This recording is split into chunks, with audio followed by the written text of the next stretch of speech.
मोदी जी, राहुल गांधी ने एक बात और कही है। वो कहते हैं कि जब वो सरकार अगर उनकी आएगी तो वो एक नेशनल एक्सरे कराएंगे। इसी से जुड़ा सवाल है, इसीलिए मैं पूछना चाह रहा हूँ। एक नेशनल एक्सरे कराएंगे। बात सिर्फ कास्ट सेंसस की नहीं है जो कि वो करते आए हैं, उस पर भी मैं आपका मत जानना चाहूँगा, मगर बात वो कहते हैं इससे आगे है। बात कास्ट की नहीं, बात जस्टिस की है। और वो कहते हैं कि हम जो है एक सोशियो इकोनॉमिक सर्वे लाएंगे, एक इंस्टीट्यूशनल सर्वे लाएंगे और उसमें देखेंगे कि किसके पास किस जाति और किस उस वर्ग के पास क्या है, कितना धन है, कितनी इंस्टीट्यूशंस में भागीदारी है, और उसके बेसिस पर हम इस पूरे सिस्टम को रीडिस्ट्रीब्यूट करेंगे। इसको आप कैसे देखते हैं? सबसे पहले तो इस देश में जो लोग अपने आप को राजनीति के एक्सपर्ट मानते हैं, जो लोग देश के उतार चढ़ाव को बड़ी बारीकी से अध्ययन करते हैं, सबसे पहले उनका दायित्व है कि वो ऐसे लोगों को पूछे कि जिस परिस्थितियों का वर्णन आप कर रहे हो, अगर ये सही है तो 50, 60, 65 साल तो आपने राज किया भाई। ये मुसीबत के जो जन्मदाता आप हो, और आपने अब तक ये बर्बादी लाई क्यों? पहले उनका जवाब मांगो भाई। नंबर 1। नंबर 2, एक्सरे का मतलब क्या है जी? मतलब हर परिवार में जाना, घर घर छापा मारना। अगर किसी अनाज के डिब्बे में किसी महिला ने अपने गहने छपा के रखे हैं, उसको भी एक्सरे किया जाएगा, उनके गहने ले लिए जाएंगे, जमीनों का हिसाब किताब किया जाएगा और फिर उसको रिडिस्ट्रीब्यूट करेंगे। ये दुनिया में एक माओवादी विचार ने सब किया हुआ है। दुनिया बर्बाद हो चुकी है।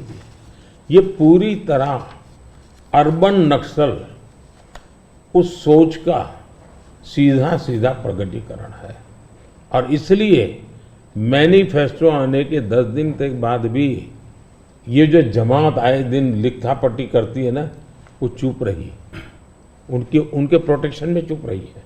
तब मिलके मेरी जिम्मेवारी बन जाती है कि देश को जगाना कि भाई देखिए आपको लूटने की ये तरकीब हो रही है। और दूसरा पार्ट है, डॉक्टर मनमोहन सिंह जी वगैरह, उन्होंने हर बार कहा है कि भाई जो भी संपत्ति होगी इस पर पहला अधिकार किसका होगा। तो हिसाब किताब बहुत साफ है, वो क्या करना चाहते हैं। आपने ये सवाल भी उठाया है। 2006 का एक वीडियो जो वायरल हो रहा है, जिसमें मनमोहन सिंह जी ने कहा है कि गरीब मुसलमानों का पहला अधिकार रिसोर्सेज पर है। ये उन्होंने साफ कहा है। आपने उसको मैनिफेस्टो में भी ये बात पॉइंट आउट की है कि ओबीसी रिजर्वेशन का जो है पार्ट लेकर वो मुसलमानों को दे देना चाहेंगे। और 2004 से 2014 के बीच में उन्होंने 4-5 बार ऐसा करने की कोशिश की भी है। अरे भाई, ये तो बड़ा इंटरेस्टिंग सवाल आपने पूछा है। जरा मेरा जवाब लंबा हो जाएगा, लेकिन देश के लिए मुझे बताना पड़ेगा। बताइए। आप कांग्रेस का इतिहास देख लीजिए। 90 के दशक से ये मांग उठी है देश में। समाज का एक बहुत बड़ा तबका है जिसको लगता था कि हमारे लिए कुछ होना चाहिए, उसके लिए आंदोलन हुए हैं। 90 से पहले कांग्रेस ने पूरी तरह इस बात को खारिज कर दिया, उसका विरोध किया, उसको दबाने की कोशिश की है। यानी 90 के पहले का उनका दशक है। फिर उनको जितनी भी कमीशन बने, जितनी कमेटियां बनाई, उसके भी रिपोर्ट्स ओबीसी के विचार के पक्ष में आने लगे। अब उनके सिफारिशों को भी वो नकारते रहे, रिजेक्ट करते रहे, दबाते रहे। 90 के दशक में उनको लगा कि भाई अब इसको जरा उनकी वोट बैंक की राजनीति के अनुसार उसको टर्न दिया जाए। उन्होंने पहला पाप किया क्या? 90s के दशक में कर्नाटका में उन्होंने धर्म के आधार पर, आपको याद होगा, कर्नाटका में उन्होंने धर्म के आधार पर मुसलमानों को ओबीसी घोषित कर दिया। यानी देश के ओबीसी को नकारना, उस विचार को दबाना, उस विचार को रिजेक्ट करना, लेकिन राजनीति खातर मुसलमानों को ओबीसी घोषित कर देना। केंद्र से कांग्रेस गई, 2004 तक ये प्लान ठप रहा, उनका इरादा पक्का नहीं हुआ। 2004 में वो फिर आए, तो आते ही आंध्र में मुस्लिम को ओबीसी कोटा ये देना तय कर लिया। मामला कोर्ट में जाके उलझ गया। अब ओबीसी के 27% जो आरक्षण में मिला हुआ है, भारत की संसद ने दिया है, संविधान के मूलभूत भावना के प्रकाश में दिया है। 27% शहद लगाने की उन्होंने तैयारी कर दी, डाका डालने की कोशिश की। 2006 में नेशनल डेवलपमेंट काउंसिल की मीटिंग हुई थी, एनडीसी की। मनमोहन जी के बयान पर बहुत बड़ा हंगामा हो गया। 2 साल कांग्रेस पूरी चुप रही। 2009 के घोषणा पत्र में फिर से इसका जिक्र किया। 2011 में कैबिनेट नोट है इसका।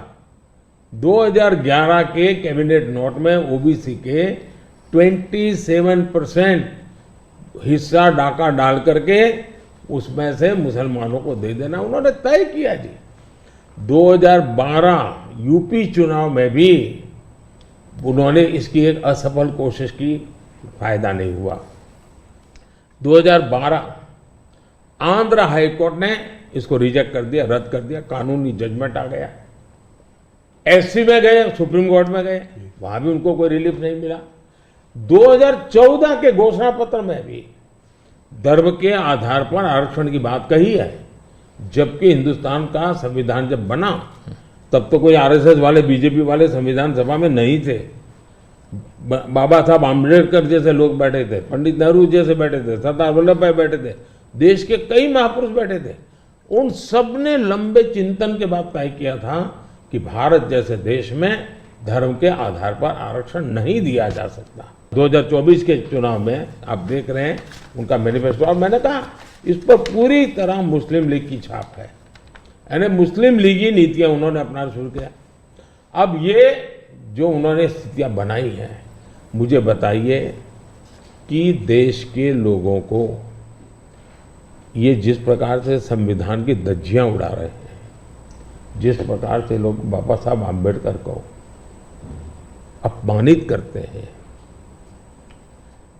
एससी एसटी के आरक्षण पर भी खतरा, तलवार लटका देते हैं, ओबीसी का तो जीना मुश्किल कर देंगे। क्या मुझे देश की जनता को प्रशिक्षित करना चाहिए कि नहीं करना चाहिए?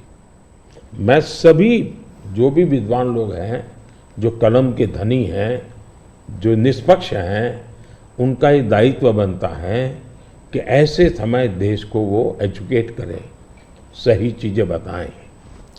कांग्रेस का कहना है कि उन्होंने ऐसा स्पेसिफिकली नहीं बोला है, जो कि उन्होंने मैनिफेस्टो में बोला है, उसमें लिखा है कि इनकरेज और असिस्ट करेंगे स्टूडेंट्स को बिलोंगिंग टू द माइनॉरिटीज़। उन्होंने ये कहा है कि will ensure minorities receive there fair share of opportunities, ये बोला है। तो इसको आप कैसे पढ़ते हैं, मतलब इनके मैनिफेस्टो को? मुझे पकड़ने की जरूरत नहीं, मैंने 1990 से आपको हिसाब दिया है जी। 1990 का हिसाब देखोगे, उसके बाद आप क्या कहोगे मुझे? अब मुझे उसमें एनालिसिस करने की जरूरत ही नहीं पड़ती जी। आपको 1990 से लेकर के डॉक्टर मनमोहन सिंह जी के 2009 के बयान तक और सारी चीजों को एक टेबल पर लेकर के देखोगे तो आप बिल्कुल इसमें से क्या निकालोगे भाई? मैं नहीं निकाल रहा हूं जी। हर एक को यही निकालना पड़ेगा भाई। हाँ, मतलब कि एक करके यहां जाएंगे वो। और ये जो भागीदारी की बात करते हैं इंस्टीट्यूशंस में कि जजेस ओबीसी नहीं है, मीडिया में ओबीसी का रिप्रेजेंटेशन कम है, इसको आप कैसे देखते हैं? अब मुझे बताइए, जो 2014 में हम आए, हमने ऐसी कोई नीति बनाई है क्या जो जिसके कारण किसी को रुकावट हो जाए? तो ये उनके पाप है, उनके पापों को देश भुगत रहा है। अगर उन्होंने सच्चे अर्थ में सेकुलरिज्म किया होता, सच्चे अर्थ में सामाजिक न्याय किया होता, वोट बैंक की राजनीति न की होती, तो ये उनको आज इस प्रकार से झूठे कागजों को लेकर के घूमना नहीं पड़ता। जी। मुझे विश्वास है कि 10 साल से मैं जो कर रहा हूं, स्थिति ऐसी आएगी कि जितनी बातें हैं उनका जवाब हम ही देंगे, कर के देंगे, हर एक को योग्य न्याय देंगे। आज हमारे पहले देश के राष्ट्रपति आदिवासी कैसे बने हुए? हमारी सोच के कारण बने। हमें 3 बार राष्ट्रपति बनाने का मौका आया। एक बार अटल जी के समय, 2 बार मेरे समय। पहली बार हमने किसको बनाया? माइनॉरिटी को बनाया, जी बिल्कुल। अब्दुल कलाम जी को बनाया। मुझे मौका मिला पहला तो किसको बनाया? दलित को बनाया। दूसरा मौका मिला तो किसको बनाया? आदिवासी महिला को बनाया। तो ये हमारे आचरण से पता चलता है कि हमारी सोच क्या है। जी मोदी जी, आपने एक बात और कही है और इसको मैं एक लंबे सवाल से भी जोड़ना चाहता हूँ। आपने कहा है कि अगर इनका गठबंधन जो है सरकार बनाएगा तो ये पीएम बाय रोटेशन होगा। ये डिसाइड नहीं कर पा रहे हैं कि किसको पीएम बनाएंगे, तो एक एक साल के लिए सब लोग पीएम बनेंगे। सवाल मेरा थोड़ा बड़ा है। सवाल ये है कि क्या आपको लगता है कि जिस स्टेज में इंडिया का जो डेवलपमेंट स्टेज है उसमें कोएलिशन गवर्नमेंट काम करेगी या एक स्टेबल गवर्नमेंट ज़्यादा इफेक्टिव होगी? 2 अलग अलग सवाल है। जी देखिए, आप कांग्रेस का कैरेक्टर देखिए।